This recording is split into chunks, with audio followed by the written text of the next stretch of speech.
This channel does not promote any violent, harmful, or illegal activities. All content provided by this channel is meant for an education purpose only.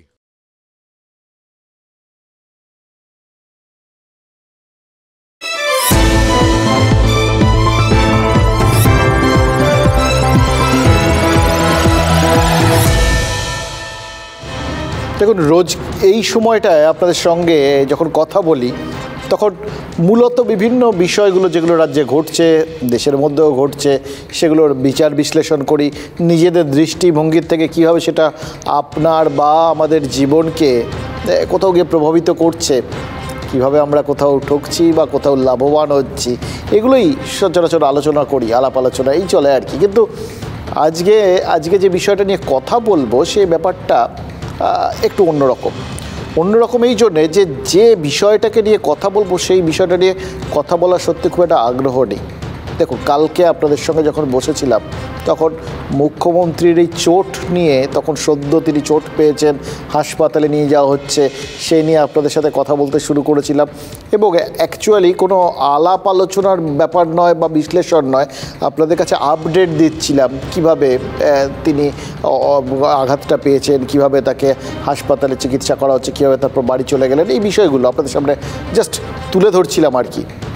মুখ্যমন্ত্রীর এই চোট পাওয়া, এই বিষয়টা কখনো আলাপ আলোচনার বিষয়বস্তু হতে পারে না।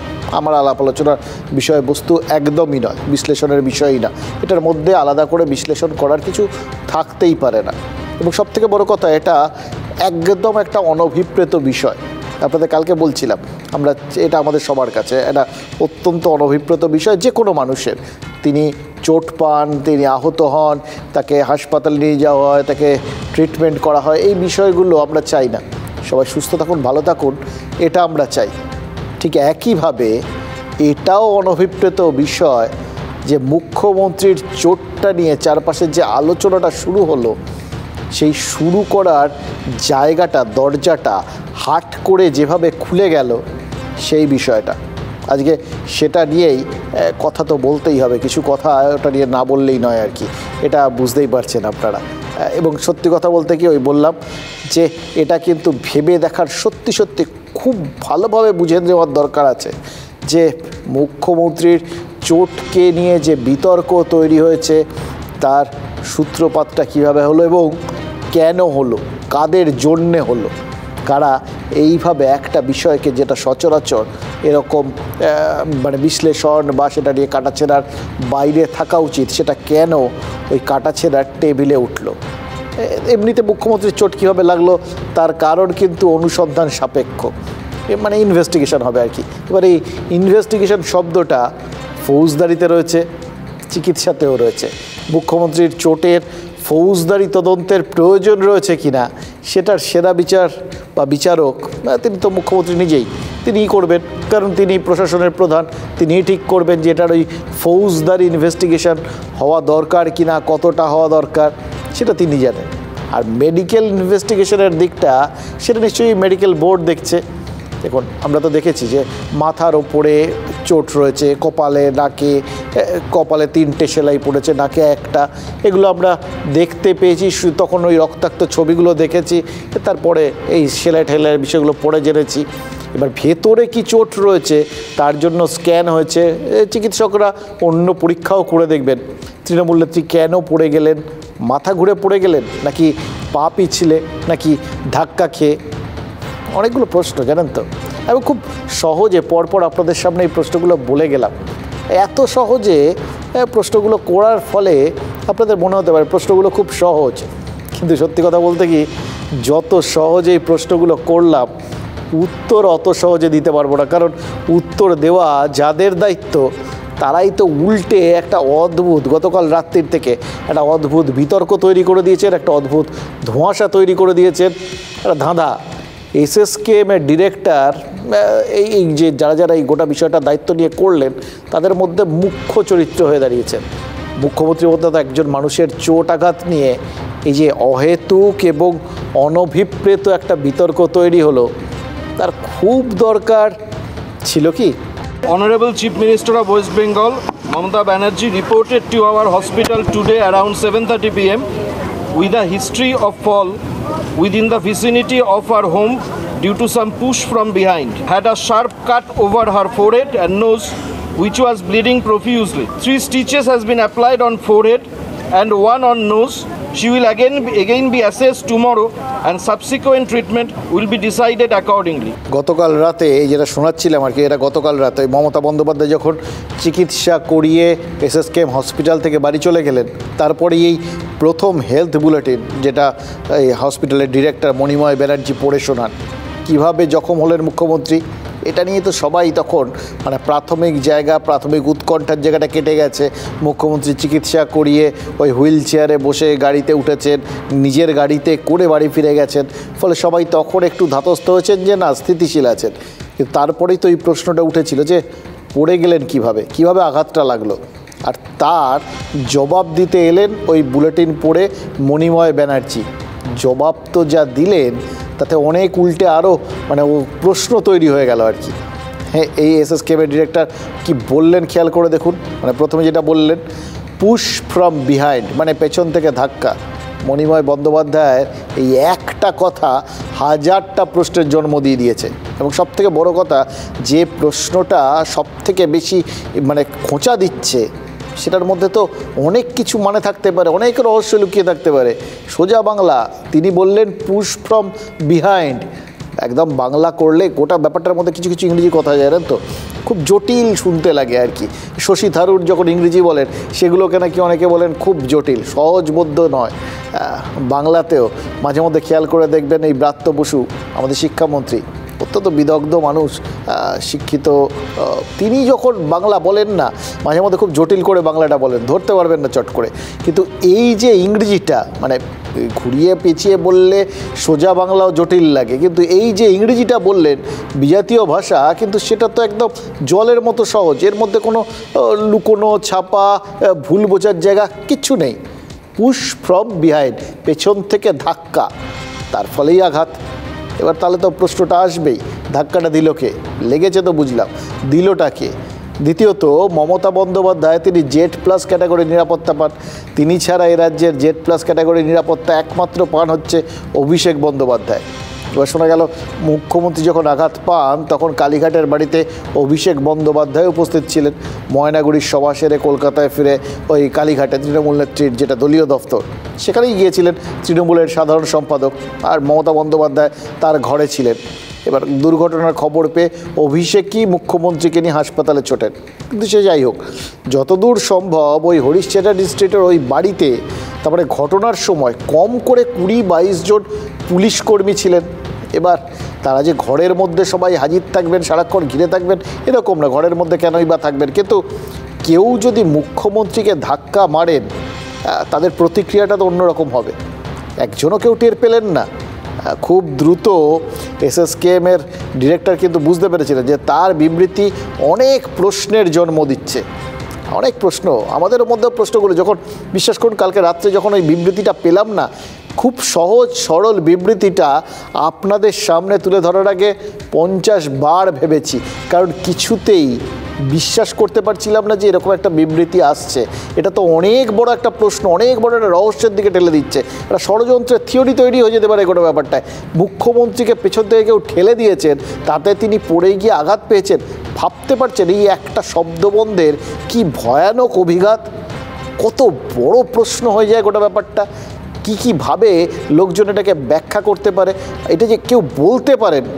কারণ এই জন্যে যে মুখ্যমন্ত্রীর শরীর সংক্রান্ত এইরকম একটা বয়ান যখন হসপিটালের ডিরেক্টর দিচ্ছেন, তিনি তো অনেক ভেবে চিনতে বুঝে টুঝেই দিচ্ছেন। লেখা পড়ে দিলেন, মানে লেখাটা তৈরি করা হচ্ছে তার আগে, এই লেখা তৈরি করার সময় অনেকে থাকে, সেইটা যখন পড়ে তিনি বলছেন এটাই বোঝাতে চেয়েছেন। তো আমরা নিজেরা পাজল ছিলাম, বিশ্বাস করুন। অনেক ভেবে, অনেকবার শুনে, অনেকবার ক্রস চেক করে তারপর আপনাদের সামনে এই গোটা বিষয়টা তুলে ধরেছিলাম।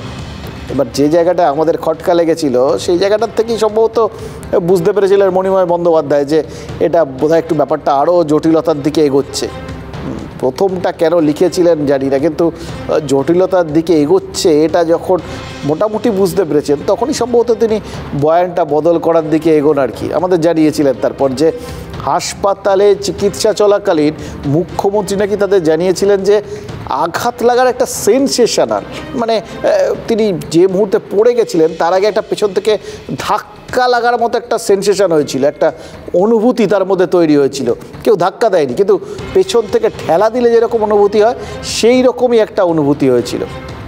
প্রশ্নটা হচ্ছে যদি এতটা বিশদে মুখ্যমন্ত্রী বলে থাকেন তাহলে তিনি এরকম সোজাসাপটাভাবে যেটা লিখলেন তার মানে তো অন্যরকম। পুশ ফ্রম বিহাইন্ড, এত সহজে এত বড় একটা কথা লিখে দিলেন। এমনিতে ডাক্তাররা দেখুন যে কোনো সময় বোঝানোর সময়, আপনার আমার বাড়িতেও অনেকের তো অনেক কিছু হয় আর কি, অনেককেই হাসপাতালে যেতে হয়, অনেকেরই ডাক্তারের সঙ্গে কথা বলতে হয়। ডাক্তাররা দেখবেন যথাসম্ভব ডাক্তারি টার্মে গোটা বিষয়গুলোর ব্যাখ্যা করেন, তার অনেক কিছু আপনার আমার মাথার ওপর দিয়ে অনেক সময় চলে যায়।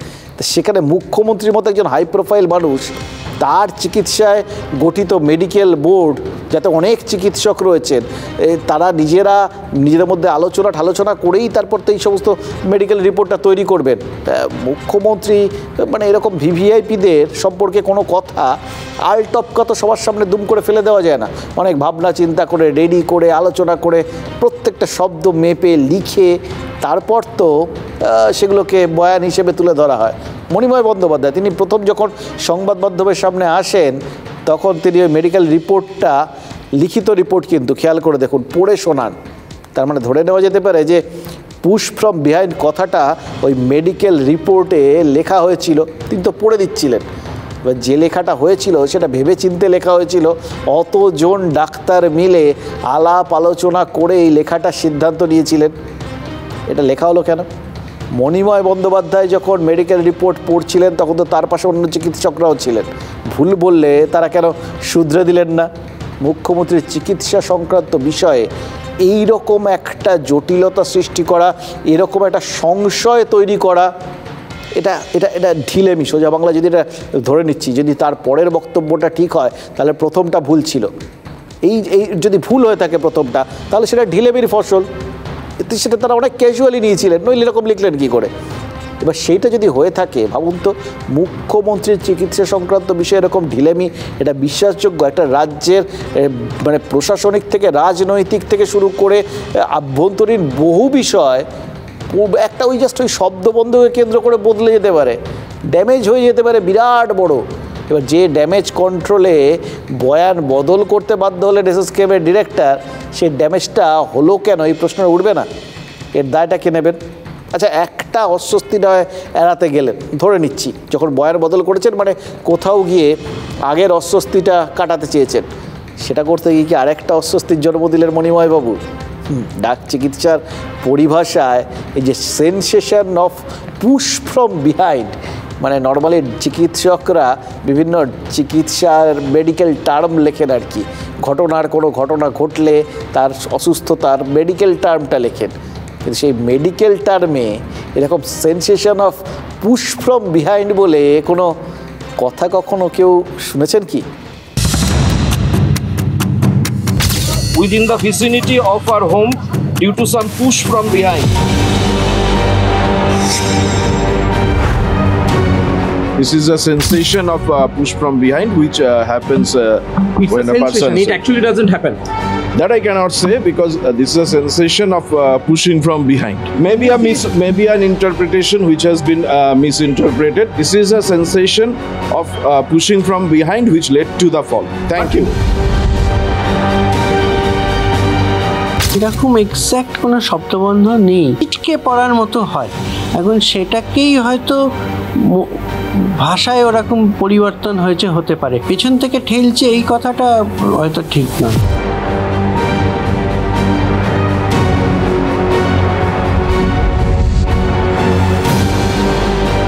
মেডিকেল বুলেটিনটাই তো আমার কাছে ধাক্কা। সাম পুশ ফ্রম বিহাইন্ডে যখন জিজ্ঞেস করা হলো কোথা থেকে পুশ হয়েছে, তখন বললেন উনি অনুভব করেছেন একটা খেলা। আমার মনে হয় কোনো বৈজ্ঞানিক স্বাস্থ্য বুলেটিনে এইভাবে কোনো উচ্চতম স্বাস্থ্য অধিকর্তা, এসএসকেএম হাসপাতালের অধিকর্তার মুখ থেকে এই জিনিস বেরোনো উচিত।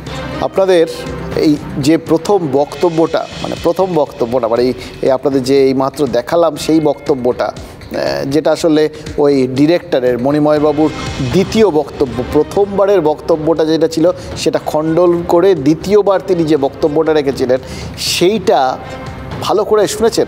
আরেকবার শোনাবো আপনাদের, শুনুন, তাহলে বুঝবেন যে কেন বলছিলাম একটা অস্বস্তি কাটাতে গিয়ে আরেকটা অস্বস্তির জন্ম দিয়ে দিলেন কি তিনি। আরেকবার শুনুন বক্তব্যটা খুব ভালো করে। No, that is not an issue. What we have clarified yesterday clearly that this is a sensation of push from behind, which happens when a person. It actually doesn't happen. That I cannot say because this is a sensation of pushing from behind. উনি পরিষ্কার করে বললেন কি, খেয়াল করে দেখুন, 1 2 3 করে খেয়াল করে দেখুন। উনি বললেন যে একটা মিসইন্টারপ্রিটেশন হয়েছিল তার গতকালের বক্তব্যে, সেই জন্য তিনি ক্লিয়ারলি ক্ল্যারিফাই করে দিয়েছেন যে এটা sensation of push from behind, এক ধরনের অনুভূতি পেছন থেকে ধাক্কা দেওয়ার, which led to the fall, সেইটার জন্যই পড়ে গেছেন। একটা অনুভূতি, পেছন থেকে ধাক্কা খাওয়ার একটা অনুভূতি, এবং তার ফলে তার এই পতন, তারপরেই আঘাত লাগা। এই অবধি তো ব্যাপারটা ঠিক আছে। মাঝখানটা রিপোর্টার কি জিজ্ঞেস করলেন, তার মানে এটা অ্যাকচুয়ালি হয়নি। উনি কি বললেন? দ্যাট আই ক্যানট সে, তিনি এটা বলতে পারবেন না। মানে ওই পেছন থেকে ধাক্কার এবার একটা অনুভূতি, sensation of push from behind, এই সেন্সেশন কথাটা কালকে লিখতে ভুলে গেছিলেন বোধহয়, সেটাই ক্লারিফিকেশান হিসেবে দিলেন।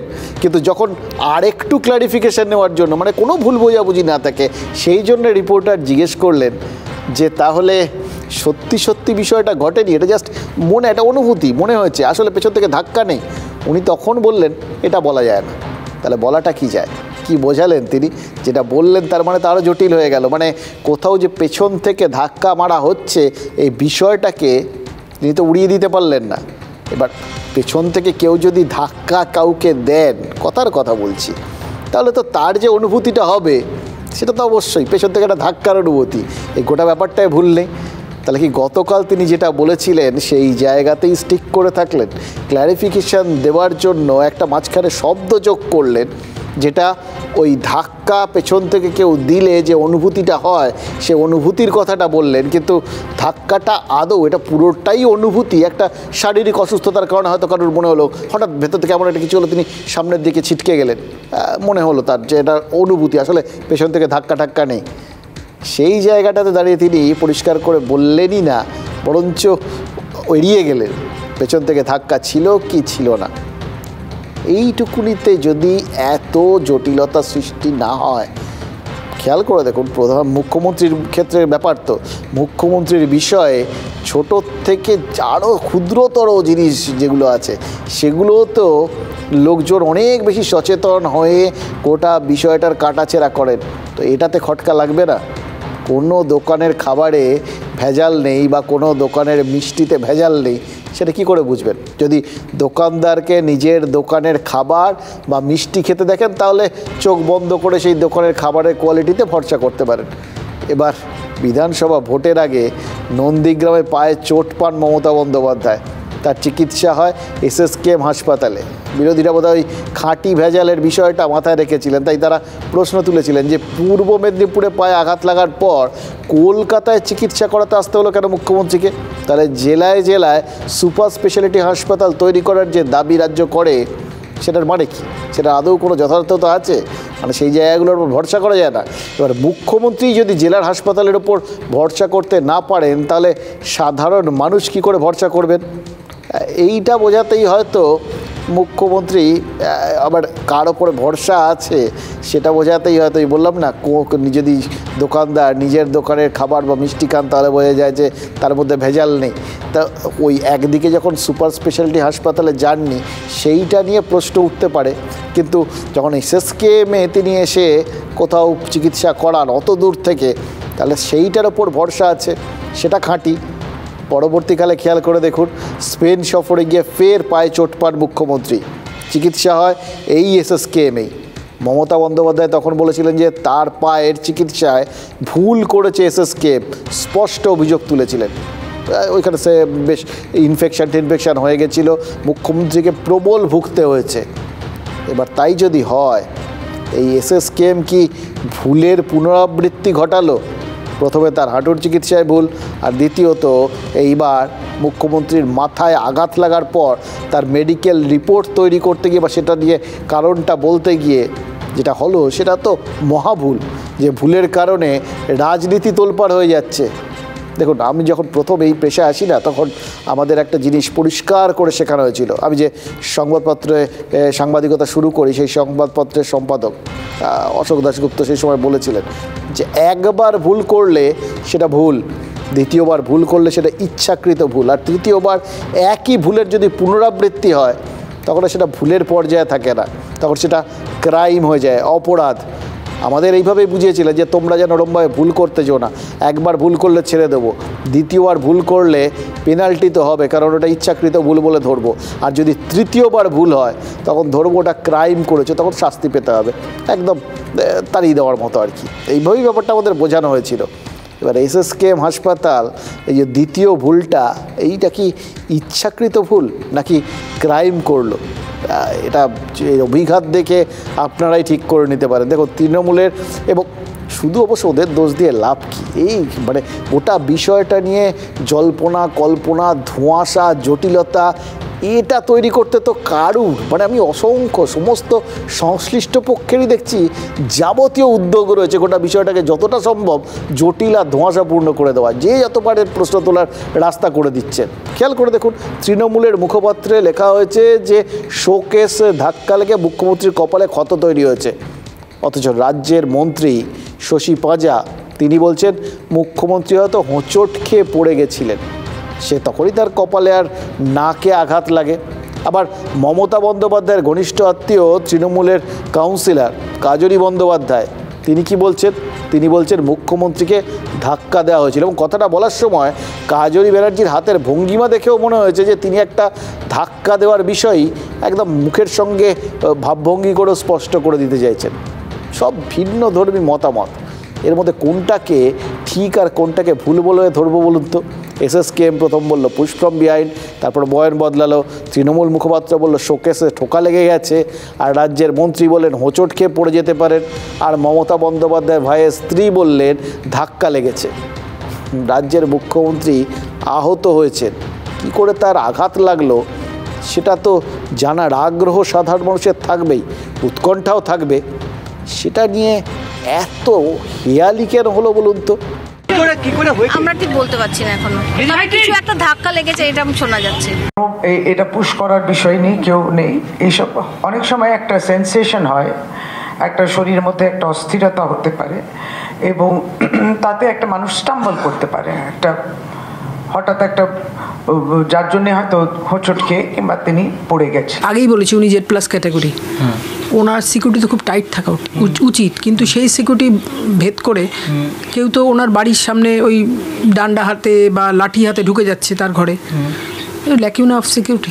যদি প্রয়োজন মনে হয় আলাদা করে সিএম হাউস বানিয়ে সেখানে মাননীয় মুখ্যমন্ত্রীকে রাখা প্রয়োজনে সিএম হাউস বানিয়ে সেখানে রাখা উচিত, ওনার সুরক্ষার সাথে কোনো ধরনের কম্প্রোমাইজ করা উচিত নয়। প্রথম হচ্ছে ওনার সুস্থতা, তারপরে এটা নিয়ে তদন্ত হওয়া উচিত যে কী করে ঘরের মধ্যে চোট পেলেন, কেন এগুলো হয়নি, অনেক প্রশ্ন থাকে সব ঘটনার, সেই প্রশ্নটা ভাবা উচিত, কারণ উনি আমাদের পশ্চিমবাংলার 1 নম্বর ব্যক্তি, তার শরীর স্বাস্থ্য নিয়ে আমরা সবাই চিন্তিত। এই ধোঁয়াশার জায়গার থেকেই আস্তে আস্তে রাজনীতির পদার্পণ, রাজনৈতিক দৃষ্টিভঙ্গি থেকে এবার গোটা বিষয়টা দেখি। মানে দেখুন, আফটার অল তৃণমূল নেত্রী তিনি রাজ্যের মুখ্যমন্ত্রী, রাজনীতি বাদ দিয়ে তো গোটা বিষয়টা কেউ একদম স্বাভাবিকভাবে দেখবেন বা গোটা ব্যাপারটার মধ্যে কোথাও কোনো রাজনৈতিক ছোঁয়া থাকবে না, এটা তো হতে পারে না। বিশেষ করে যেখানে এতগুলো হয়তো থাকতো না, যদি স্ট্রেট অ্যান্ড সিম্পল সব বক্তব্যগুলো একই দিকে যেত, তাহলে সবার মধ্যে কালকে যেটা বলছিলাম বারবার, উৎকণ্ঠা থাকতো এবং সৌজন্য থাকতো, এবং সবাই এটাই প্রার্থনা করতেন যত দ্রুত সম্ভব তিনি সুস্থ হয়ে উঠুন। এটা সবাই করছেন এখনও, কিন্তু মাঝখানের যে প্রশ্নগুলো, ওই প্রশ্নগুলো কেউ কিন্তু এড়িয়ে যেতে পারছেন না। কারণ শুনলেন তো, সবাই বলছেন উনি আমাদের মুখ্যমন্ত্রী, মানে ভিন্ন ধর্মী যারা এক্ষেত্রে রাজনৈতিকভাবে, অর্থাৎ অন্য মতাবলম্বী, অন্য পার্টির লোক, তারাও জানেন দল মত নির্বিশেষে উনি সবার মুখ্যমন্ত্রী। তার শরীর স্বাস্থ্য সম্পর্কে উৎকণ্ঠিত হবার বা সত্যতা জানার অধিকারটা সবার আছে, প্রশ্ন সবার থাকবে। আর এরকম সুযোগ করে দিলে, যদি প্রশ্ন ওঠার মতো সুযোগ কেউ করে দেন বক্তব্য রাখতে গিয়ে, তাহলে তো সেগুলো আসবেই। খেয়াল করে দেখুন কে কীভাবে বলছেন, কিভাবে দেখছেন। বিজেপির রাজ্য সভাপতি সুকান্ত মজুমদার কয়েকদিন আগে এই অনুষ্ঠানেই একটা কথা বলেছিলেন, আমার মনে পড়ে যাচ্ছে, জানেন তো।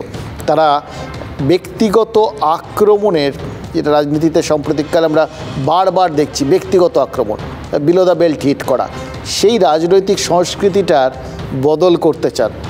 সেই কথাটাই কি মমতা বন্দ্যোপাধ্যায় আহত হওয়ার সময় কাজে করে দেখাচ্ছে বিজেপি? নাকি 2021-এর ভুল থেকে শিক্ষা নিয়ে তারা বাড়তি সতর্ক? তারা কিন্তু কেউ কোনো বেফাঁস কথা বলেননি। 21-এ ভোটের মনোনয়নপত্র দাখিলের দিন 2021-এ, সেদিন কিন্তু পায়ে চোট পেয়েছিলেন মমতা বন্দ্যোপাধ্যায়, হুইল চেয়ারে চেপে প্রচার করেছিলেন তিনি। আর তা নিয়ে দিলীপ ঘোষের মতো নেতা যে মন্তব্য করেছিলেন, তা তো সোশ্যাল মিডিয়ায় ভাইরাল হয়ে গেছিল। বাঙালি ভোটাররা সেই যে বক্তব্যটা, সেই বক্তব্য ভালোভাবে নেননি। তাদের কাছে এটা মনে হয়েছিল যে এটা অত্যন্ত অসংবেদনশীল একটা মন্তব্য। তারা সেই মন্তব্যের নিন্দাই করেছিলেন। আর ভোটের রেজাল্টে তার মাসুল কিন্তু বিজেপিকে গুনতে হয়েছিল। ওই 200 ভেবে আলটিমেটলি 77-এ গিয়ে আটকে থাকতে হয়েছিল। এবার এই একই রকম ক্ষেত্রে এবার অন্তত বিজেপি কিন্তু কোনো রকম ঝুঁকি বা কোনো রকম সৌজন্যের রাস্তা থেকে যে সরবে না, সেটা তো শুনলেন। সুকান্ত মজুমদার একদম কালকে যখন ঘটনা ঘটেছে তার পরেই বলেছিলেন, অত্যন্ত সুন্দর একটা প্রতিক্রিয়া দিয়েছিলেন, সুচিন্তিত প্রতিক্রিয়া। এবং দিলীপ ঘোষ, তিনিও কোনো ভুল করেননি। দলমত নির্বিশেষে সকলেই এমনিতে চাইছেন, আমি যেটা বললাম, যে উনি দ্রুত সুস্থ হয়ে উঠুন, আমাদের মুখ্যমন্ত্রী সেরে উঠুন। তবুও আরও কয়েকটা কথা না বললেই নয়, জানেন তো। কারণ হাজার হোক, তিনি আমাদের মুখ্যমন্ত্রী, তিনি যেভাবেই হোক পড়ে গেছেন, তার মাথায় আঘাত লেগেছেন, এইটা পর্যন্ত অনভিপ্রেত, এবং এটা না হলেই ভালো হতো, এটা আমাদের মনে হচ্ছে। এই পর্যন্ত আমরা বুঝতে পারছি। কিন্তু তার পরের জিনিসগুলো যেগুলো বুঝতে পারছি না, যেহেতু তিনি আমাদের মুখ্যমন্ত্রী, তাই সেগুলো জানার বা সেগুলো নিয়ে প্রশ্ন তোলার অধিকার বোধহয় আমাদের আছে। এড়িয়ে যাওয়া উচিত না। আফটার অল মুখ্যমন্ত্রীকে নিয়ে প্রশ্নগুলো, মুখ্যমন্ত্রীকে হাসপাতালে নিয়ে যাওয়ার আগে প্রাথমিক চিকিৎসাটুকু দেওয়া গেল না। অনেক ডাক্তার বন্ধু আমাকে হোয়াটসঅ্যাপ করেছেন, জানেন তো। সবার মনে এটা সংশয়, অনেকে সোশ্যাল মিডিয়ায় লিখছেন। এই বিষয়গুলোকে তো এড়িয়ে যাওয়া যায় না। নিয়ম কি বলে যে মুখ্যমন্ত্রীর কাছে সর্বক্ষণ একজন চিকিৎসক, একজন নার্সিং স্টাফ থাকার কথা। তারা কি করছিলেন? বা সেটা বাদ দিল, আপনার আমার ঘরে কেউ যদি পড়ে ঠরে যান, মাথা টাথা ফেটে যায়, তাহলে তো সবার আগে ওই রক্ত বন্ধের চেষ্টা হয়, কিছু চেপে দেওয়া হয়, ফার্স্ট এডের ব্যবস্থা দেওয়ার চেষ্টা হয়। মুখ্যমন্ত্রীর সঙ্গে সবসময় অ্যাম্বুলেন্স থাকার কথা। তাহলে আলটিমেটলি কেন অভিষেক বন্দ্যোপাধ্যায়কে উদ্যোগ নিয়ে মুখ্যমন্ত্রীকে গাড়ি করে হাসপাতালে পৌঁছে দিতে হলো? চিকিৎসকরা বলেন যে মাথায় আঘাত লাগলে, বিশেষ করে রক্তক্ষরণ হলে, সেটা কতটা বড় কি তার অভিঘাত, সেটা যতক্ষণ পর্যন্ত নিশ্চিত হওয়া যাচ্ছে, কোনো রকম ঝুঁকি নেওয়া উচিত না। অ্যাম্বুলেন্সে করে বা স্ট্রেচারে শুইয়ে নিয়ে যাওয়া উচিত। অথচ মুখ্যমন্ত্রী এসএসকেএমে গাড়িতে পৌঁছলেন এবং প্রথমে তাকে উডবার্ন ওয়ার্ডে, পরে ওই নিউরো সার্জারির ওপিডিতে যে নিয়ে যাওয়া হলো, আমরা দেখলাম মাথায় ব্যান্ডেজ বাঁধা হয়েছে তখন, কিন্তু তাকে হুইল চেয়ারে করে বসিয়ে নিয়ে যাওয়া হচ্ছে। আমার এক ডাক্তার বন্ধু বলছিলেন যে মানুষটার মাথায় আঘাত লেগেছে, যার রক্ত ঝরেছে এবং যার স্ক্যান করতে হচ্ছে, তাকে এইভাবে হুইল চেয়ারে করে নিয়ে যাওয়া, এই একটা জায়গার থেকে আরেকটা জায়গায় এরকম ভিড়ের মধ্যে এইভাবে, এটা তাদের অভিজ্ঞতায় এটা একটা অদ্ভুত দুর্বোধ্য লেগেছে আর কি। কে করলেন, কেন করলেন, কার সিদ্ধান্ত, এরা কেউ কিচ্ছু বুঝে উঠতে পারছেন না। এটা পুরোটাই কি মানে কি বলবো, যে শুরু থেকে শেষ পর্যন্ত গোটা গল্পটার মধ্যে কি একটা ক্যাজুয়াল ভাব রয়েছে? খেয়াল করে দেখুন, মানুষটার কপাল থেকে রক্ত ঝরছে, নাকে মুখে রক্ত লেগে রয়েছে। এই ছবি তো পোস্ট করা হয়েছে, তৃণমূলের তরফ থেকেই পোস্ট করা হয়েছে। সেই ছবিটা হাসপাতালে ঢোকার পরেও রয়েছে। তার আগে তাকে মানে ছবি পোস্ট হওয়ার আগেই তার প্রাথমিক চিকিৎসা করাটা কি বেশি জরুরি ছিল না? মমতা বন্দ্যোপাধ্যায় আহত হওয়ার পর তাকে এইভাবে হাসপাতালে নিয়ে আসা হলো, তিনি এই রকম রক্তাক্ত, তারপর তাকে হুইল চেয়ারে করে ঘোরানো হলো এবং তারপরে একটা ওই মেডিকেলের বয়ান দেওয়া হলো। এই পুরো জিনিসটা হলো কিসের জন্য বা কার জন্য এত এরকম ক্যাজুয়াল ভঙ্গি দেখা গেল, যার থেকে এতগুলো প্রশ্ন তৈরি হলো? এটা কি আপনি আমি আমাদের কারুর মাথায়, কারুর সাধারণ বুদ্ধিতে কোনো ব্যাখ্যা পাওয়া যাচ্ছে বলুন তো?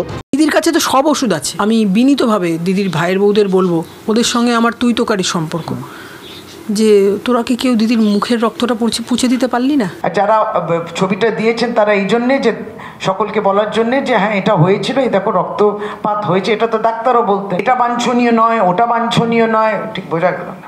প্রধানমন্ত্রী ওই গুফায় বসে থাকবেন কোথায় হিমালয়াতে গিয়ে, তখন ওখানে ক্যামেরা থাকে কেন? মেডিকেল টিম কোথায় ছিল? আশ্চর্য ব্যাপার, মুখ্যমন্ত্রী যখন ব্যক্তিগতভাবে ঘরের মধ্যে থাকবেন তো তখন কি নিরাপত্তা রক্ষীরা ঘরের মধ্যে থাকবে নাকি? হয় নাকি বাড়ির মধ্যে? শকুনের রাজনীতি করছে এই বিজেপি এবং বিরোধীদের কেউ কেউ। দেখুন, মুখ্যমন্ত্রী, পুলিশ মন্ত্রী, মুখ্যমন্ত্রী নিরাপত্তায় পুলিশের তরফে কোনো ভুলচুক থেকে গেল কি না সেটা নিয়ে প্রশ্ন এখন অবধি কেউ তোলেননি আর কি, সেইভাবে তো একদমই তোলেননি। কিন্তু আজ সকালে পুলিশ কমিশনার বিনীত গোয়েল, মুখ্যমন্ত্রীর ডিরেক্টর সিকিউরিটি, ডিসি সাউথ, এরকম সমস্ত উচ্চপদস্থ পুলিশ কর্তারা সবাই মিলে ওই মুখ্যমন্ত্রীর বাড়িতে গিয়েছিলেন বলে শোনা যাচ্ছে। এবার সেটা সৌজন্য সাক্ষাৎকার হতেই পারে, মুখ্যমন্ত্রীকে দেখতে তারা যেতেই পারেন, কিন্তু একই সঙ্গে এটাও তো জানা যাচ্ছে মুখ্যমন্ত্রীর পরিবারের তরফে বা পুলিশের তরফে ঘটনা নিয়ে কোনো এফআইআর দায়ের হয়নি। তাহলে বিষয়টাকে নিছক দুর্ঘটনা বলেই ধরে নেওয়া যেতে পারে। কিন্তু আপাতত এই কথাগুলো তাহলে আর বেশি নাড়াঘাটা করার কোনো মানে হয় না। যে প্রশ্নগুলো উঠলো সেই প্রশ্নগুলো তাহলে আপাতত থাক, কারণ গোটা বিষয়টা নিয়ে আর কোনো যে প্রশাসনিক স্তরেও যে চাপান উত্তর বা তদন্ত কোনো কিছুই হচ্ছে না। তাহলে এই আপনাদের আপনার মনে যে মানে প্রশ্নগুলো উঠছে, যেগুলো সোশ্যাল মিডিয়া চারপাশে ছাপিয়ে বেড়াচ্ছে, সেগুলো আপাতত থাক, ওগুলো নিয়ে আর নাড়াঘাটা করে লাভ নেই। আপাতত ওই অন্য সেই সব কথাগুলোকে বলি যে কথাগুলো আজ না বললেই নয়।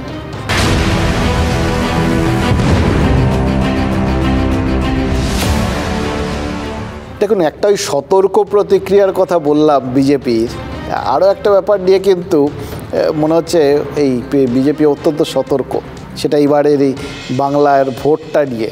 মানে আসলে লোকসভা ভোট, কিন্তু সেটার বাংলা পর্বটা নিয়ে অতি সতর্ক বিজেপি, এটাই তো দেখে মনে হচ্ছে। কেন্দ্রীয় স্বরাষ্ট্রমন্ত্রী অমিত শাহ 35টা আসনের টার্গেট বেঁধে দিয়েছেন, সেটাকে বাড়িয়ে প্রধানমন্ত্রী 42 করে দিয়েছেন। ফলে বাংলার ভোটারদের কাছে আস্কিং রেট বেড়ে গেছে এবং বাংলার বিজেপি কর্তাদের কাছে আস্কিং রেট তো একদম তুঙ্গে। এর মধ্যে আবার ভোট কুশলী প্রশান্ত কিশোর, যিনি একটা সময় বারবার দাবি করছিলেন যে এর আগেও তৃণমূলের যে বিরাট সাফল্য তার পেছনে তার অনেক অবদান রয়েছে। তার সংস্থা ছিল একসময় আইপ্যাক, সেটাও এখনও ওই তৃণমূলের হয়ে কাজ করে আর কি। তো তাকে সবাই মোটামুটি ভোট কুশলী বলেই তাকে সবসময় এখন মান্যতা দিয়ে চলেন আর কি, তার অনেক কিছু মিলে টিলে যায়। তিনি এবার দাবি করেছেন যে বাংলায় বিজেপি নাকি চমকে দেবে।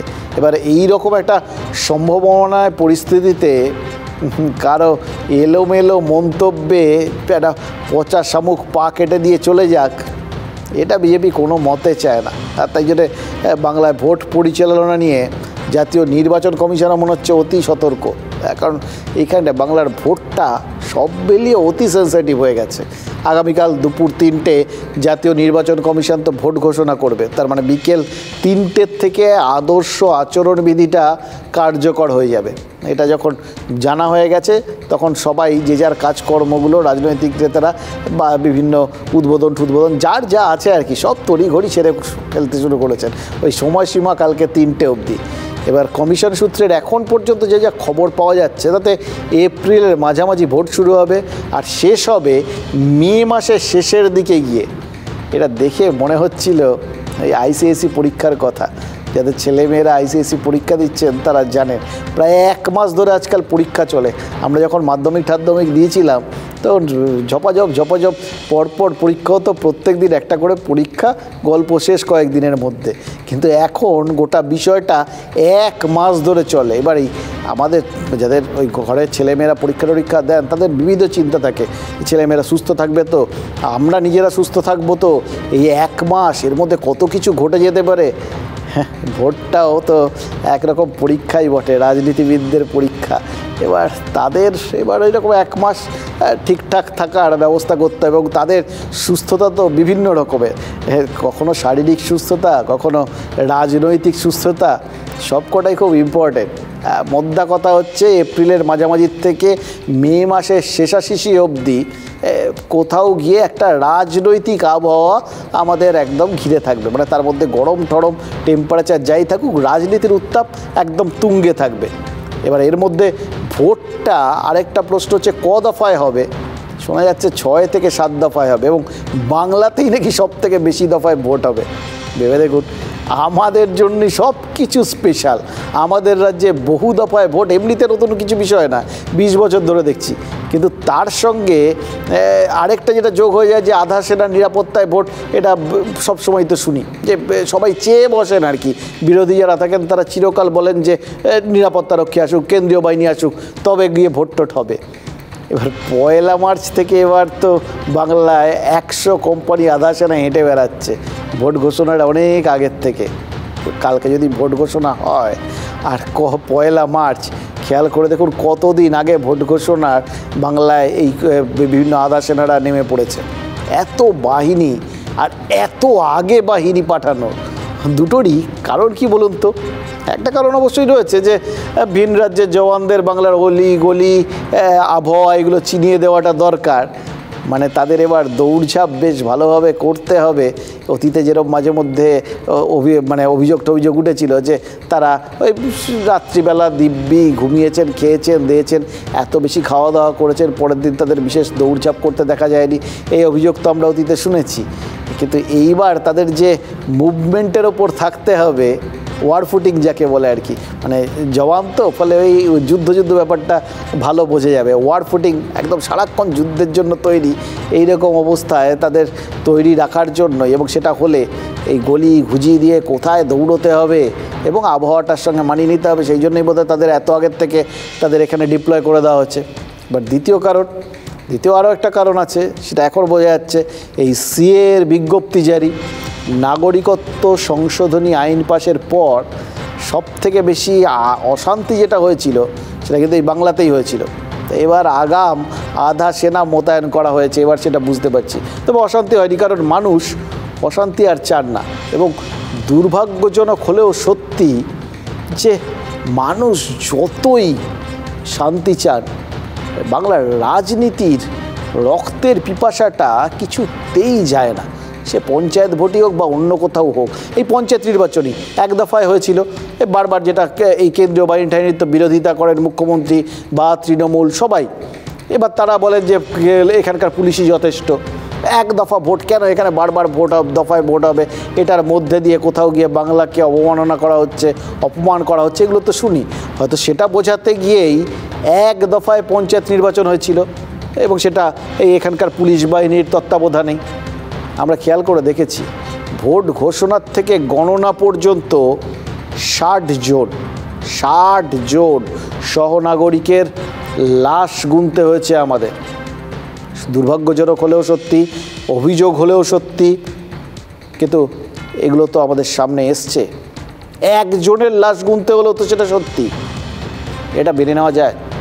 গোটা দেশে যাদের আমরা সচরাচর এরকম ভোটের সময় বন্দুকের জোর, রক্তের বন্যা, মার ধর এই সমস্ত বলতে অভ্যস্ত ছিলাম, তারা নিজেদের বদলে ফেলেছেন। আমাদের রাজ্যে ভোট সেটা শান্তিপূর্ণ, রক্তপাতহীন কবে হবে বলুন তো? ভোটের সময় আমাদের নিজেদের পুলিশ আমাদের রক্ষা করতে পারে না, ভিন রাজ্যের জওয়ান লাগে, তাও 920 কোম্পানি, বিশাল সংখ্যক বাহিনী, তবে আমরা একটুখানি নিরাপত্তা পাওয়ার আশা করতে পারি। আলটিমেটলি কী হবে আমরা জানি না। এটা আমাদের জন্য ভালো বিজ্ঞাপন? এই যে 920 কোম্পানির কথা বললাম, এই এত কোম্পানি জওয়ান কোথায় ছিল জানেন? এই 920 কোম্পানির মতো জওয়ান, এই রকম পরিমাণ জওয়ান আগে কাশ্মীরে ছিল। সেটা কখন না, ওই যখন অনুচ্ছেদ 370 প্রত্যাহার করা হলো। ভেবে দেখুন, কাশ্মীরের মতো জায়গা যেটাতে প্রতি মুহূর্তে বিভিন্ন রকম দাঙ্গা হাঙ্গামা, ওখান থেকে বাইরের থেকে ভিনদেশি শত্রুরা তাদের লোকজন ঢুকিয়ে দিয়ে অশান্তি করার চেষ্টা করে, উস্কানি থাকে, সেই রকম জায়গা, এবং তার মধ্যে এই 370 ধারার মতো একটা স্পর্শকাতর বিষয়, সে গোটা বিষয়টা সামলাতে যেখানে 900 কোম্পানির মতো ওখানে জওয়ান ছিল, সেখানে আমাদের রাজ্যে 920 কোম্পানি জওয়ান আসছে ভোট সামলাতে। পাকিস্তানের কোমর ভেঙে যাওয়ার পর কাশ্মীরে কিন্তু এখন সন্ত্রাসে উস্কানি দেওয়ার কেউ নেই, সেখানে ভোট হবে। 10,000 আধা সেনা যাচ্ছে লাদাখের ওই প্রকৃত নিয়ন্ত্রণ রেখায়, মানে পাকিস্তানের মদতে কাশ্মীরে যে সন্ত্রাস হতো, ভোটের সময় নেতাদের মদতে আমাদের রাজ্যে তার সমতুল্য সন্ত্রাস হয়, সেটা কিন্তু আমাদের এখন মেনে নিতে হচ্ছে। এই বাহিনীর তুল্যমূল্য বিচারটা দেখলেই বোঝা যায়। আচ্ছা, এই বিষয়টা কোথাও গিয়ে আরও বেশি এই জন্য মনে হচ্ছে না তো যে আমাদের এখানে এই বাহিনীর চাওয়ার বহর, এটা দেখে তো বোঝা যাচ্ছে যে আমাদের এখানে বাহিনীর চাহিদাটা ওই কাশ্মীরের থেকেও বেশি। কারণ জম্মু কাশ্মীর পশ্চিমবাংলার তুলনায় আয়তনে বড়, পর্বতে ঘেরা উপত্যকা, গোটা কাশ্মীর জুড়ে এককালীন 1000 কোম্পানি বাহিনী মোতায়েন ছিল। বাংলায় দফায় দফায় ভোট হবে, 920 কোম্পানি বাহিনী মোতায়েন করতে হবে। এবার এর মধ্যে যে জায়গাগুলোতে ভোট হয়ে যাবে সেখানকার বাহিনী পরের দফার জায়গাগুলোতে পাঠানো যাবে, মানে বাহিনীর যে সংখ্যাধিপত্য সেটা আরও বেশি হবে। 2009 সালের লোকসভা ভোটের কথা মনে পড়েছে, জানেন তো, পূর্ব মেদিনীপুরে আধা সেনার কমান্ডার অলোক রাজের সঙ্গে লক্ষণ শেঠের সেই ঝগড়া, কথা কাটাকাটি, সে তো একদম ঐতিহাসিক একটা স্মৃতি হয়ে গেছে আর কি। বারবার সেগুলোই মনের মধ্যে ফিরে ফিরে আসছে। প্রবল প্রতাপান্বিত নেতা, তার সামনেও কিন্তু ওই জংলা ছাপ উর্দির কর্তা যে কর্তব্যে যেভাবে অবিচল থেকেছিলেন, যে দৃঢ়তা দেখিয়েছিলেন, সেই ভরসাটা, মানে এই যে দৃঢ়তা এবং নিরাপত্তা দেওয়ার ভরসা, নেতাদের সামনে ভরসা, সেটা রাজ্যবাসীকে প্রথম কিন্তু ওই অলোক রাজই দিয়েছিলেন। তারপর থেকেই কিন্তু মানুষের মনে কোথাও গিয়ে এই কেন্দ্রীয় বাহিনীর জন্য একটা ভরসার জায়গা তৈরি হয়ে গেছে। আর সেদিন যারা বিরোধী হয়ে আধা সেনার ওপর ভরসা করেছিলেন, শাসক হয়ে তাদের গলাতেই কিন্তু এখন উল্টো সুর। এটাই রাজনীতি। সেন্ট্রাল ফোর্সগুলো, তাদের মাধ্যমে যেন আমরা না দেখি যে ভোটারদের ধমকানো হচ্ছে, চমকানো হচ্ছে, কিংবা তাদেরকে প্রভাবিত করা হচ্ছে, সেগুলো কিন্তু চলতে পারে না।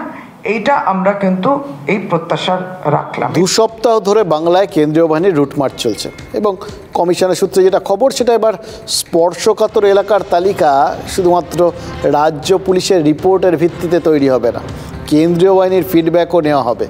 বাট তালিকাটা জারি হোক, এই তালিকায় বারাকপুর শিল্পাঞ্চল যে থাকছে তা নিয়ে কোনো রকম সংশয় থাকা উচিত না। ভোট মানচিত্রে বারাকপুর চিরকালই একদম হটস্পট হিসেবে জল করে, জানেন তো। সেই ব্যারাকপুরের সিংহ, আমাদের রাজ্যে বাঘ সিংহেরই তো এখন রমরমা। তা এতদিন বাঘের কথা শুনেছি, আজকে সিংহের রমরমা দেখছি। ওই বারাকপুরের সিংহ অর্জুন সিং, আজ তিনি অফিস বদল করলেন। মানে তৃণমূলের টিকিট নেওয়ার পরে টিকিট পাবেন বলে ভেবেছিলেন, পাননি। না পাওয়ার পরেই অর্জুনের অফিস থেকে মমতা বন্দ্যোপাধ্যায়ের ছবিটা সরেছে, এসেছে নরেন্দ্র মোদীর ছবি। এবার মমতা বন্দ্যোপাধ্যায়ের পার্টি অফিসের মায়া ত্যাগ করে নরেন্দ্র মোদীর পার্টি অফিসে চলে গেলেন অর্জুন সিং, এবং বিজেপির টিকিটে নির্বাচিত এই বারাকপুরের সাংসদ বিজেপিতেই ফিরলেন। ফলে এই ব্যাপারটার মধ্যে হয়তো বড় করে কিছু বলার নেই। মাঝখানে যে সময়টায় সংশয় ছিল যে তিনি তৃণমূলে গিয়ে সেখানে মিটিং করে মুখ্যমন্ত্রীর সঙ্গে সাংসদদের মিটিংয়ে উপস্থিত থেকে কি করছিলেন, তখন তার স্ট্যাটাস কী ছিল, এটা নিয়ে তখন প্রশ্ন উঠতে পারত। কিন্তু যখন তাকে মুখ্যমন্ত্রী বলে দিয়েছেন উনি বিজেপিরই সাংসদ, সার্টিফাই করে দিয়েছেন, ফলে তিনি আবার যে ঘরের ছেলে তাকে ধরে নিতে হবে, এক্ষেত্রে ঘরের ছেলে ঘরে ফিরলেন। এবার কোনটা ঘর অ্যাকচুয়ালি, কোনটা ঘরের বাইরে, সেটা রাজনীতির ক্ষেত্রে কোনোটাই অবশ্য একদম কনফার্ম করে বলা যায় না। আপাতত ধরে নিচ্ছি যে বিজেপির ছেলে বিজেপিতেই ফিরলেন, বিজেপির সাংসদ বিজেপিতে ফিরলেন। এবার পরবর্তী সাংসদ হিসেবে ওই তার লড়াইয়ের জায়গাটা ওই বিজেপির প্রতীক নিয়ে হবে কি না, সেটা দেখার জন্য বিজেপির পরবর্তী প্রার্থী তালিকা প্রকাশ পর্যন্ত অপেক্ষা করতে হবে। কিন্তু অর্জুন কি কোনো আশ্বাস না পেয়ে আর দিল্লি যেতেন, মানে এটাই মনে হচ্ছে। মানে সরাসরি যদি কোনো আশ্বাস নাও দেওয়া হয়ে থাকে, ঘুরপথে কিছু না কিছু নিশ্চয়ই আশ্বাস পেয়েছেন বা ইঙ্গিত পেয়েছেন, সেই জন্যেই না তিনি আবার ফের ওই যে দলের হয়ে টিকিট পেয়ে এর আগের বার জিতেছিলেন সেই দলেই যাচ্ছেন। 2021 में जिस तरह से पोस्टफुल वायलेंस कार्यकर्ताओं को बचाने के लिए कुछ दिन तक मुझे थोड़े से समय के लिए पार्टी से थोड़ी दूरी बनानी पड़ी। मैं जब संदेश खाली की घटना के बाद इस तरह से चुपचाप बैठा नहीं जा सकता है हमारे लिए। हम प्रतिवाद भी नहीं कर सकते हैं, हम बोल भी नहीं सकते हैं। इसीलिए भारतीय जनता पार्टी के परिवार में मैं फिर से शामिल हुआ। এই জিনিসটা আমরা বুঝতে পারিনি, বিশ্বাস করুন। মানে আমরা সবসময় কি চেনা ছকে সব কিছু ভাবি, তো আমরা নর্মাল নেতাদের এখন দলবদল হলে কি ভাবি, ওই দম বন্ধ হয়ে আসছিল, তারা পরিশ্রিত বাতাস, পরিষ্কার বাতাস আর অক্সিজেনের লোভে অন্য জায়গায় গেছেন, এটাই এখন খুব কমন চলছে আর কি। কিন্তু অর্জুন সিং যেটা বোঝালেন, তার এই যে দলবদলটা, মানে একটা কিছুদিনের জন্য তিনি যে তৃণমূলের পতাকা হাতে নিয়েছিলেন, তাদের সঙ্গে থাকছিলেন, তার ঘরে যে ওই অফিস ঘরে যে মুখ্যমন্ত্রীর ছবি টাঙানো থাকছিল, সবটাই নাকি আসলে স্ট্র্যাটেজিক। তিনি এটা ইচ্ছাকৃতভাবে করেছিলেন একটা স্ট্র্যাটেজিক জায়গা থেকে, যাতে কোথাও গিয়ে তার দলের, মানে তার দল এক্ষেত্রে তিনি বলে দিয়েছেন এখন বিজেপি, ফলে বিজেপির কার্যকর্তাদের বা তার কর্মীদের কোথাও গিয়ে যাতে সন্ত্রাসের শিকার না হতে হয়, সেই জন্য তিনি আসলে ওই একটা ভান করেছিলেন তৃণমূল হওয়ার। অন্তত এই একটা জিনিস তিনি পরিষ্কার করে দিলেন। নেতারা কখনো বলেন না কোনো জিনিসটাতে তারা ভান করছেন আর কি, তারা যখন যেটা করেন বলেন সেইটাই তারা ঠিক করছেন, আগেরটা ভুল ছিল, এইটা ঠিক। এক্ষেত্রে অন্তত অর্জুন সিং একটা ব্যতিক্রমী চরিত্র হয়ে দাঁড়ালেন আর কি, আমাদের সামনে পরিষ্কার করে দিলেন। নেতারা মাঝে মধ্যে ভানও করেন, এক্ষেত্রে যেরকম তিনি তৃণমূল হওয়ার ভান করেছিলেন, আদতে তিনি বিজেপি আছেন। এইবার সন্দেশখালিটার পর তার মনে হচ্ছে যে আর সম্ভব নয় আর কি, মানে এটা আর বিবেকে দিচ্ছে না, তাই জন্যই আবার তাও আবার সন্দেশখালিটা হয়ে যাওয়ার পরেও ওয়েট করছিলেন বোধহয় কোথাও ওই তৃণমূলের প্রার্থী তালিকা ঘোষণা পর্যন্ত। সেটা ঘোষণা হয়ে যেতে পরে তিনি বিবেকের ডাকে সাড়া দিয়ে দিয়েছেন। আর একটা জিনিস খেয়াল করেছেন, দিল্লিতে বিজেপির সদর দফতরে অর্জুনের যোগদান হলো এখানকার কোথাও থেকে কিন্তু নয়, মানে এই যোগদানটাকেও কোথাও গিয়ে একটা সর্বভারতীয় স্তরে বার্তা দেওয়ার জন্য বেছে নেওয়া হলো। কারণ অর্জুন কি বললেন, তার যে বিভিন্ন কর্মী কার্যকর্তা তারা বিপন্ন ছিলেন, তাদের প্রাণ বিপন্ন ছিল, তাদের বাঁচানোর জন্য একজন নির্বাচিত সাংসদকে অন্য দলে থাকার ভান করতে হয়। কি ভয়ানক পরিস্থিতি। তিনি সন্দেশখালির কথা বললেন, এগুলো সর্বভারতীয় স্তরে বললে তবে না ব্যাপারটা ঠিকঠাকভাবে সবাই বুঝতে পারেন। দেখুন, বিধানসভা নির্বাচন থেকে এমনিতে শিক্ষা নিয়ে বিজেপি যে এবার দল বদল করার নিয়ে অত্যন্ত সতর্ক, সেটা তো আমরা বুঝতে পারছি যে কোনো নেতা অন্য দল থেকে যদি আসতে চান তাহলে সব দিক খতিয়ে দেখে ঠেকে তার সমস্ত রকম সম্ভাবনা বিপদ সব কিছু খতিয়ে দেখে তবে তাকে নেওয়া হচ্ছে। অর্জুনের সঙ্গেই আজকে আরও একজন তৃণমূলের সাংসদ, তিনিও দিব্যেন্দু অধিকারী, তিনিও আজ বিজেপিতে যোগ দিয়েছেন, কিন্তু তার আশাটা আরও বেশি প্রত্যাশিত ছিল। এমনিতে তাকে এবার কাঁথির প্রার্থী করেনি বিজেপি। মেজদা শুভেন্দু অধিকারী জানিয়েছেন যে দিব্যেন্দুকে আপাতত সাংগঠনিক দায়িত্ব সামলাতে হবে, সম্ভবত খাদি কর্পোরেশনের চেয়ারম্যান করা হবে, কিছু তো একটা হবে। কাঁথির টিকিট যদিও অধিকারী পরিবারকেই দেওয়া হয়েছে, দিব্যেন্দুর ছোট ভাই সৌমেন্দু এই টিকিটটা পেয়েছেন, তিনি ময়দানে নেমেও পড়েছেন। বিজেপির কার্যালয়ে হামলার প্রতিবাদে আজ খেজুরিতে পদযাত্রা করেছেন শুভেন্দু অধিকারীও, তার সঙ্গেও সৌমেন্দু ছিলেন। মানে ঘরের জন্যই ব্যাপারটা আছে এবং বাকি জায়গাটা পুরো ঘর এবার এক জায়গায় একত্রিত হলো, যেটা একত্রিত হওয়ার কথাই ছিল। ফলে এক্ষেত্রে বোধহয় খুব বেশি বাজ বিচার বা খোঁজ খবর করতে হয়নি। मोदी जी को 400 पार करने के लिए जो भी कशिश उठाना का जरूरत पड़ेगा, छोटा कार्यकर्ता का नाते मैं वही काम करूँगा। কিছু কিছু জিনিস থাকে সেগুলো buy one get one free, buy one get one free, মানে তার আলাদা কোনো প্রোডাক্ট ভ্যালু থাকে না, কোনো কিছুর সঙ্গে একটা দিয়ে দেয়, প্যাকেটে জুড়ে দেয়। এর আগেও ছিল। আরে ওর কষ্টটা বুঝুন, ও সাংসদ ছিল, ওর দাদা ওকে সাংসদ বলেও মনে করছে না, অন্য ভাইকে সাংসদের টিকিট দিয়ে দিয়েছে। ওর দুঃখটা বুঝুন, ও যাবে কোথায়? আবারও বলেছি, তমলুক 2 লাখ, কাছে 3 লাখ, ও সর্বোচ্চ ব্যবধান খেজুরি দেবে। দেখুন, পূর্ব মেদিনীপুরের আরেকটা সিট ওই তমলুকে, যেটার কথা ওই শুভেন্দু অধিকারী বললেন, সেখানে তো অভিজিৎ গাঙ্গুলির নামে ইতিমধ্যে দেওয়াল লেখাটেখা শুরু হয়ে গেছে। প্রাক্তন বিচারপতি পূর্ব মেদিনীপুরে ঘুরেও এসছেন। বিজেপির প্রার্থী তালিকায় তার নাম থাকাটা এখন নেহাতি আনুষ্ঠানিকতা, ঠিক যেরকম ওই দিব্যেন্দুর যোগ দেওয়াটা সেটাও খানিকটা আনুষ্ঠানিকতাই ছিল আর কি। ফলে ওটা নিয়ে খুব একটা কারোর হেলদোল নেই, এটা তিনি দেবেন সবাই ধরেই নিয়েছিলেন আর কি। অর্জুনেরটা নিয়ে সবার সংশয় ছিল যে টিকিটটা এপাশে পেলে কি হবে, এক্ষেত্রে কিছু ছিল না। অভিজিৎ এক্ষেত্রে যেরকম অভিজিৎ গাঙ্গুলি তিনি প্রার্থী হবেন, এটাও কিন্তু সবাই মোটামুটি ধরেই নিয়েছেন। সম্ভবত সেই সব মাথায় রেখেই তমলুকে দেবাংশু ভট্টাচার্যকে প্রার্থী করেছে তৃণমূল কংগ্রেস। কারণ মমতা বন্দ্যোপাধ্যায় ঘোষণা করে দিয়েছিলেন অভিজিৎ গাঙ্গুলির বিরুদ্ধে তরুণ মুখকেই প্রার্থী করবেন। আবার ব্রিগেডে প্রার্থী ঘোষণার সময় অভিষেক বন্দ্যোপাধ্যায় দেবাংশুকে ভ্রাতৃপ্রতিম বলেছেন। মানে বয়সে তরুণ, কিন্তু রেয়ার ক্যারেক্টার, আদি নব্য দু তরফ থেকেই দেবাংশুর ব্যাপারে কিন্তু অনুমোদন রয়েছে। এটা বর্তমান পরিস্থিতিতে খুব বেশি যে দেখা যাচ্ছে তা না, কিন্তু সুপ্রিমোর কমান্ড আর তার সঙ্গে কর্মীদের ডিম্যান্ড, এটা কি আর সবসময় মেলে? এক্ষেত্রেও কিন্তু মেলেনি। ভোট প্রচারে গিয়ে তৃণমূলেরই বিরোধিতার মুখে পড়েছেন দেবাংশু। ময়নার বাগচায় কাল রাতে বিজেপি তৃণমূল কর্মীদের মধ্যে মারামারি হয়েছে। আজ দেবাংশু ওই এলাকায় গেছিলেন, কিন্তু তার সামনেই তৃণমূলের দুই গোষ্ঠীর মধ্যে কথা কাটাকাটি শুরু হয়।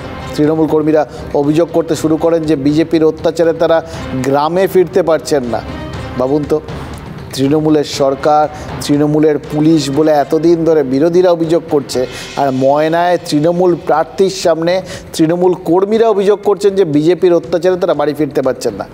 ব্রিগেডের হাইটেক জনগর্জন আর ময়নার মানুষের হাহাকার সবই কিন্তু একটাই সময়। হ্যাঁ, সেই সময়ে দেবাংশু কি টের পাচ্ছেন যে এটা আসলে ভোটের সময়, হাড় জ্বালানো গরমে এবার ভোটের প্রচার করতে হবে, আর তার সঙ্গে এই রাজনীতির হিটটা নিতে হবে। দেখুন, শুভেন্দু অধিকারীর জেলার মাটি যে আরও কয়েক ডিগ্রি বেশি গরম হয়ে থাকবে, সেটা কি বুঝতে কারোর খুব একটা বাকি থাকছে? সাধারণ বাংলার মানুষকে দেখান যে বিজেপি দখল করে রাখা জায়গার কি অবস্থা করে রেখে দিয়েছে, গণতন্ত্র কিভাবে হত্যা করছে, এই সব চিত্রগুলো দেখান বাংলার মানুষকে। মমতা বন্দ্যোপাধ্যায়ের ছবিটা ভেঙেছে, ওপরে কাঁচটা পুরো গুঁড়ো গুঁড়ো হয়ে ভেঙেছিল, আমরা তুলে রাখলাম একটু আগে। মমতা বন্দ্যোপাধ্যায়ের ছবি ভাঙতে পারেন, কিন্তু মানুষের মন থেকে মমতা বন্দ্যোপাধ্যায়কে সরাতে পারবেন না। আর আমাদের কর্মীরা এখানে সংঘবদ্ধ আছে, আমরা লড়ে নেব। পঞ্চায়েত ভোটে শুভেন্দু অধিকারীর হাত থেকে নন্দীগ্রাম ছিনিয়ে নেওয়ার চেষ্টা করেছিল তৃণমূল কংগ্রেস। কুণাল ঘোষ পারেননি। দেবাংশু কি পারবেন শুভেন্দুর হাত থেকে তমলুক ছিনিয়ে নিতে? মানে অভিজিৎ গঙ্গোপাধ্যায় তিনি প্রার্থী হলেও ভোটটা তো আসলে লড়বেন শুভেন্দু অধিকারী, এটা তো মোটামুটি সবাই বুঝে গেছেন। দেবাংশু অভিজিৎ গাঙ্গুলিকে হারাতে পারলে কিন্তু জায়ান্ট কিলার তকমাটা পেয়ে যেতেই পারেন, এবং অনেকগুলো পুরনো ক্ষতে তিনি হয়তো মলম দিয়ে দিতে পারেন। তার মধ্যে ওই নন্দীগ্রামটাও একটা হতে পারে, কারণ সামনে হয়তো অভিজিৎ গাঙ্গুলি, কিন্তু তিনি যদি তাকে হারান, আসলে হারটা হবে হচ্ছে শুভেন্দু অধিকারীর। এদিকে নওশাদ সিদ্দিকিরও স্বাদ হয়েছে যে তিনি মানে ওই সবাই যেরকম বড় একটা মারিত ভাণ্ডার, লুটিত গন্ডার, এরকম একটা ভাবভঙ্গিতে নেমে পড়েছেন। নওশাদ সিদ্দিকিরও খানিকটা সেরকম হয়েছিল। তিনি ডায়মন্ড হারবারে তিমি শিকার করবেন বলে ঠিক করেছিলেন আর কি, অভিষেক বন্দ্যোপাধ্যায়কে হারাবেন বলে ঘোষণাও করে দিয়েছিলেন। সেখানেও মেঘের আড়ালে কিন্তু মেঘনাদ হয়েছিলেন শুভেন্দু অধিকারী, কারণ অভিষেক তার জাত শত্রু বলে তিনি মোটামুটি সবাইকে বুঝিয়ে দিয়েছেন। অভিষেক যদি শুভেন্দুর বিরুদ্ধে ভ্রাতৃপ্রতিম এই দেবাংশুকে পাঠিয়ে দিতে পারেন, শুভেন্দুও অভিষেককে হারাতে নওশাদকে ভাই বানাতেই পারেন। আর তারপর ডায়মন্ড হারবারে যেতে গিয়েই কেন্দ্রীয় সভাপতি বিজেপির জেপি নাড্ডা তার কনভয় আক্রান্ত হয়েছিল। তাই শুভেন্দু ডায়মন্ড হারবারে অভিষেকের যাত্রাভঙ্গের উদ্যোগ নিলে বিজেপির যে খুব একটা তাতে আপত্তি থাকবে না, সে তো বোঝাই যায়। আর সাগরদিঘি তো শুভেন্দু কী যেন খেলা খেলেছেন বলে অভিযোগ করেছিলেন অভিষেক। এবার শুভেন্দুর সমর্থন নওশাদের কাছে আসলের ওপর সুদের মতো, কিন্তু আসল যেটাকে পুঁজি ধরে এগিয়েছিলেন সেটাই তো পুরো ঘেঁটে গেছে। বামেরা 16 জন প্রার্থীর নাম ঘোষণা করে দিয়েছে, এবং তাতে ডায়মন্ড হারবারের নামটা নেই বটে, কিন্তু আইএসএফের ইচ্ছে তালিকায় থাকা ওই যাদবপুর আর শ্রীরামপুরের নাম রয়েছে, মানে সেখানে বামেরা প্রার্থী দিয়ে দিয়েছে। ফলে জোট যে কী অবস্থায় থাকবে সেটা তো বোঝাই যাচ্ছে। আর তার মধ্যে ডায়মন্ড হারবারটাও যে আইএসএফকে ছাড়া হবে না সেটা তো স্পষ্ট করে দিয়েছেন বামফ্রন্ট চেয়ারম্যান বিমান বসু। প্রশ্ন হচ্ছে এই সিপিএমের মধ্যেও কি রয়েছে অন্য সিপিএম, মানে আমাদের সেটা কি বুঝে নিতে হবে যে মোহাম্মদ সেলিমের সিপিএম আর বিমান বসুর সিপিএম কি তাহলে আলাদা আলাদা? মানে নওশাদ আব্বাসকে টেনে ওই তো সিপিএম এনেছিলেন, মানে তাদের পাশে বসিয়েছিলেন আর কি মোহাম্মদ সেলিম। বিমান বসু কি সদর দরজা দেখিয়ে দিচ্ছেন? আইএসএফ ডায়মন্ড হারবার লড়বে কি না সে তো আইএসএফ ঠিক করবে, তারা তো জানায়নি। জোট কোনোদিনও ছিল না, জোট হয় না, বোঝাপড়া হয়, আসন সমঝোতা হয়। আইএসএফ এর জন্য ছেড়ে রাখছে ডায়মন্ড হারবার? না, কারোর জন্য ছাড়ার প্রশ্ন না। আইএসএফ তো ডায়মন্ড হারবারে ইন্টারেস্টেড আমি শুনিনি, তারা ইন্টারেস্টেড যাদবপুরে। ডায়মন্ড হারবার সিটের মধ্যে তো ভাঙন নেই। আমি যেদিন থেকে ঘোষণা করেছিলাম পার্টির অনুমোদন চেয়েছিলাম বা আমি মনস্থির করেছিলাম, ইচ্ছে প্রকাশ করেছিলাম, আপনারা তো অনেকে দেখিয়েছেন এই কথা যদি ওই সিনিয়র লিডারের কান অবধি না পৌঁছায় তাহলে এরপরে দায়িত্ব নিয়ে আমাকে ওনার কানে কানে বলে আসতে হবে। তাহলে আপনি ডায়মন্ড হারবার থেকে দাঁড়াচ্ছেন? আমিও অনার আছি, শুধু পার্টির গণতন্ত্র আছে, পরিকাঠামো আছে, শুধু অনুমোদনের অপেক্ষায় আছে। ডায়মন্ড হারবারের সাংসদ এবার 4 লক্ষের বেশি ভোটে জিতবেন ডায়মন্ড হারবার থেকে, যা কাজ করেছেন। এখন অভিষেকের সঙ্গে নামটা জুড়ে অভিষেকের কেন্দ্রে দাঁড়াবো বলে অনেকে সস্তা প্রচার পাওয়ার চেষ্টা করেছেন। দেখুন 2011 সালের পর জনগণনা হয়নি, ফলে জনবিন্যাস পরিষ্কার করে বোঝার উপায় নেই। তবে অসমর্থিত হিসেব বলছে যে ডায়মন্ড হারবার লোকসভায় 60% হিন্দু আর 40% মুসলিম। এবার নওশাদ যদি মুসলিম ভোটে থাবা বসান তাহলে অভিষেকের সমস্যা হবে। এবার বসিরহাটের হিসেবটা কীরকম? অসমর্থিত সূত্রে বসিরহাটে 52% হিন্দু আর 48% মুসলিম। আর এই বসিরহাটের মধ্যেই সন্দেশখালি রয়েছে। কেন বললাম যে দুটো এইবার ওই হট সিট হয়ে দাঁড়াচ্ছে। একটা ডায়মন্ড হারবার, স্বাভাবিকভাবেই সেখানকার ডায়মন্ড মডেলকে কেন্দ্র করে সেই জায়গাটা আলাদা পরিচিতি পেয়ে গেছে। আর 2 হচ্ছে বসিরহাট, সেটা সন্দেশখালিকে কেন্দ্র করে একটা আলাদা পরিচিতি পেয়ে গেছে। এবং দুটো জায়গাতেই ওই বিন্যাসটা, ভোট বিন্যাসটা খানিকটা কাছাকাছি। বসিরহাটে এবার হাজি নুরুল ইসলামকে প্রার্থী করেছে তৃণমূল, আইএসএফও ওই লোকসভা কেন্দ্রে প্রার্থী দিতে চেয়েছে, কিন্তু এখানেও বিমান বসু নওশাদকে ডায়মন্ড দেখাতে পারেন, মানে এই ক্ষেত্রে তাদের ডায়মন্ড মডেল দেখাতে পারেন, সেটা বোঝা যাচ্ছে। নিরাপদ সর্দারের নামটা হাওয়ায় ভাসছে।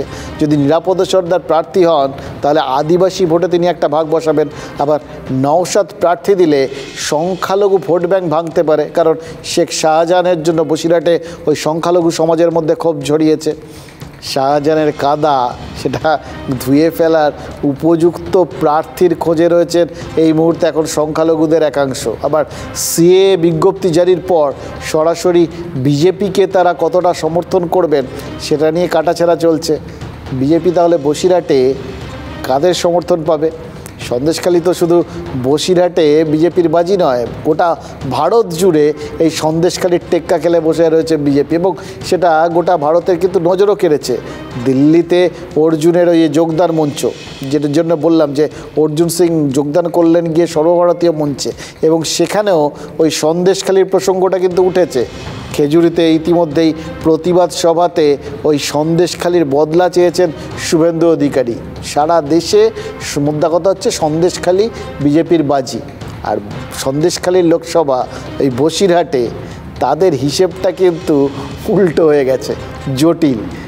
অবশ্য এর যে জিনিসটা আমরা প্রাথমিকভাবে মনে করছি যে বিজেপির জন্য এই গোটা বিষয়টা জটিল হয়ে গেছে, সেটাই ঠিক নাকি ভোটের পর বোঝা যাবে অঙ্কের উত্তরটা সরল ছিল, সমীকরণটা আসলে শুধু জটিল, সেটা ওই ভোটের পরেই বোঝা যাবে।